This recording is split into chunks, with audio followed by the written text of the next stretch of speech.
Please welcome your defending NFC East champion, Philadelphia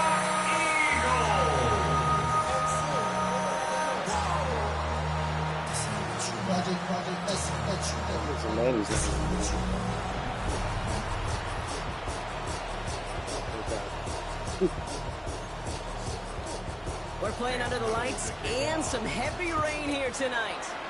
And here we go on Monday Night Prime Time. As this at the 6. And this drive will start inside the 25. So here come the Bengals, ready for their opening drive. They're led out by the legend over at LSU, the former #1 overall pick in 2020, Joe Burrow. When Joe Burrow's between the white lines, he's one of the game's best and most entertaining quarterbacks. He just has a cool factor that is the envy of so many. Nothing seems to bother them other than some injuries that unfortunately have ended seasons early. When he's on the field, timing, the anticipation, the precision with which he plays, he has very few peers. Now we'll take a moment to check out his numbers on the ground from a week ago.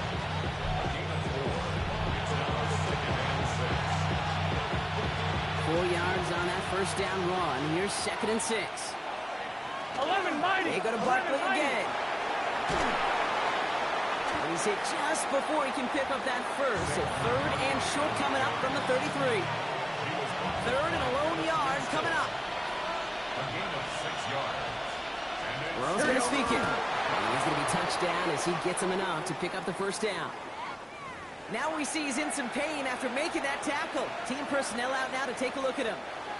All set to go now from the 35. Gun.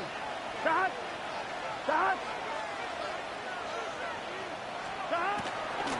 Again, Burrow to keep it. And this give not as fruitful. They're on him quicker this time. He's not going to get back to the line of scrimmage. It's easy for me to say up here in the friendly confines of the boot cave, but that was not the right read. And you hate seeing him absorb yet another hit at the end of the play. You never want him taking unnecessary shots throughout this game. Everyone's prepped. It's 2nd down now.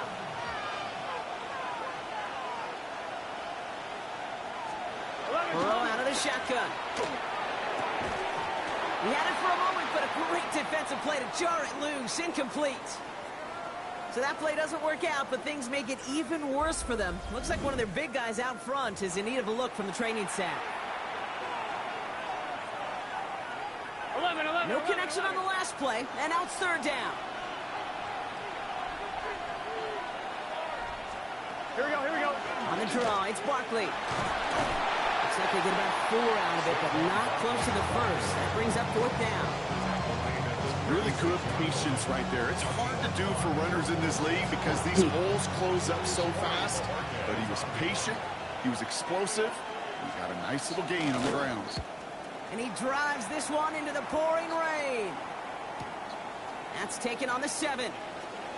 And he puts together a nice little return there before they're able to bring him down. So here are the Eagles now for their first drive. And bringing them out now, a quarterback who really knows how to make something exciting happen. Just an all-around great performance from him last week, Kate, in the win. Those 2 touchdowns he had played a big part in the victory, no question. But so did keeping it clean, not throwing a pick. You want to become friendly with your own defense? Make sure they don't have any extra possessions to defend. He did his job, and so did his teammates. Working on first down. That finds his man. It's Keon Coleman. And this is going to be halted just before he can reach the 30. They come through with a nice gain there. Gain of 10, first down. Well, that right there is about the best you can hope for against double coverage. Good chunky yards, and more importantly, Brock, you don't get burned taking a risk. Yeah, it's really the defense that gets burned, and that is just demoralizing. You got double coverage, you got what you want, and 2 guys can't stop one. He's going to keep his balance long enough to get ahead for a gain of 5. We're going to look at his rushing numbers from last week here, what he was able to do in support of that win. Run picks up 6, so that means it's 2nd and 4.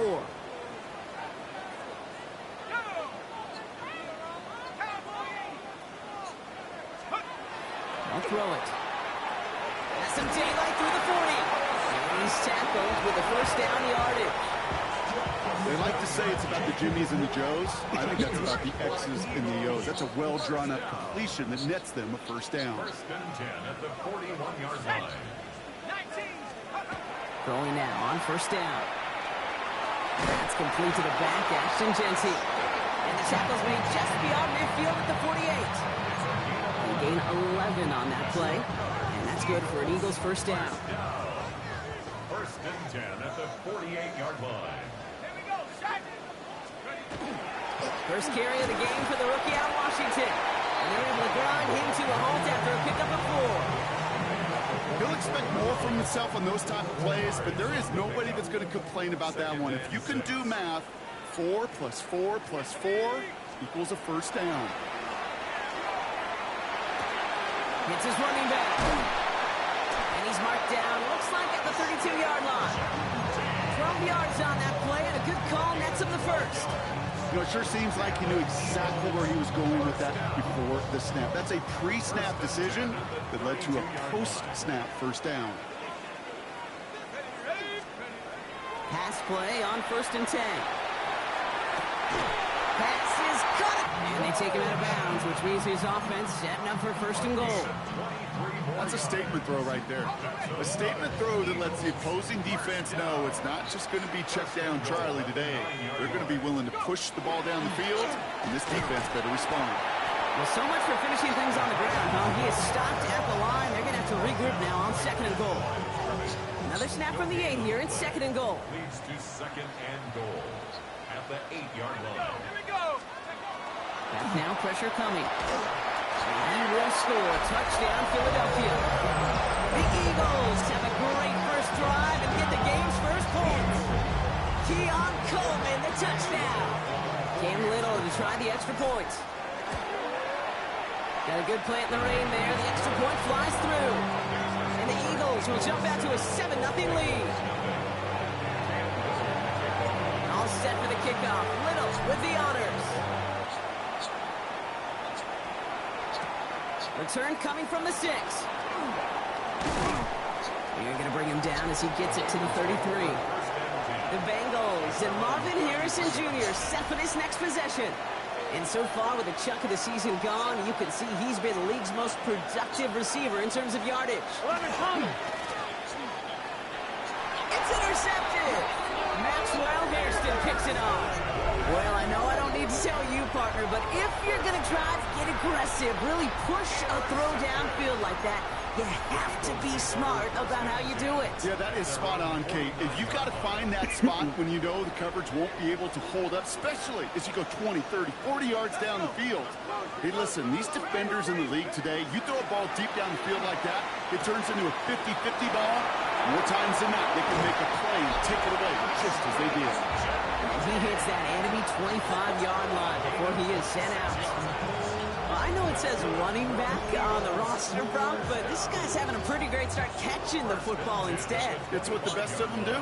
I mean, look around the league. These running backs want to get paid, right? They want theirs. Well, catch a ball like this, and trust me, you'll get yours. He keeps those feet in and makes the catch.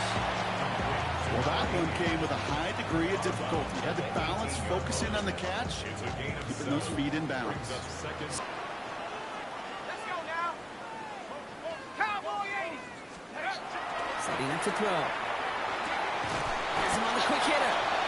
And they haul him down at 1 more yard here on 3rd down.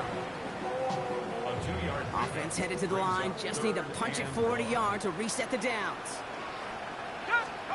Looking to throw on 3rd and 1. And his perfect start is over. That's the first one of his throws to wind up incomplete. The numbers tell us pretty clearly, you get to 3rd and long, extra long, it's really hard to stay on the field. That's disappointing because that was 3rd and manageable and an incomplete. He's keeping it. He's going for it. And he is stuffed at the line. They don't get the yard they need, and And they're going to catch a breather. They turn it over on downs. I think we are so preconditioned when a QB sneak is called, we think it's going to be a first down, right? Well, I think they expected him to get it too. But now they got to adjust in a hurry and get their defense out there to make a stand.